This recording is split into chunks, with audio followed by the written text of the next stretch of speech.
आज आहे आपल्या बाप्पांचा विसर्जन सोहळा आणि त्यांच्यासाठी हे 10 मिनिटात तयार होणारे केसर मलाई मोदक बनवूया आणि त्यांना निरोप देऊया। मिक्सरच्या भांड्यामध्ये पनीरचे तुकडे फिरवून बारीक करून घ्यायचे। हे ड्रायफ्रूटचे बॉल आहेत, हे मात्र ऑप्शनल आहेत। कढईमध्ये 1 चमचा तुपामध्ये हे फिरवून घेतलेलं पनीर आपल्याला परतून घ्यायचं। याच्यामध्ये पाववाटी दूध पावडर, पाववाटी पिठी साखर घालून याला मिक्स करायचं। घट्ट गोळा होईपर्यंत मंद गॅसवरती हे पनीर आपल्याला परतून घ्यायचं। 2 चमचे दुधामध्ये 10 ते 12 केसर काड्या भिजवून घेतल्या होत्या, त्या सुद्धा याच्यामध्ये घालायच्या। घट्ट गोळा झाल्यानंतर हे मिश्रण प्लेटमध्ये काढून घ्यायचं। 1 चमचाभर याच्यामध्ये वेलची पावडर घालायची आणि मिक्स करून याला मळून घ्यायचं।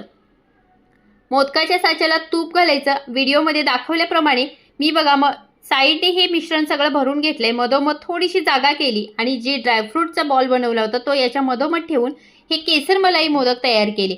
तुम्ही पण आज बाप्पांच्यासाठी हे केसर मलाई मोदक तयार करा आणि बाप्पांना गोड निरोप द्या।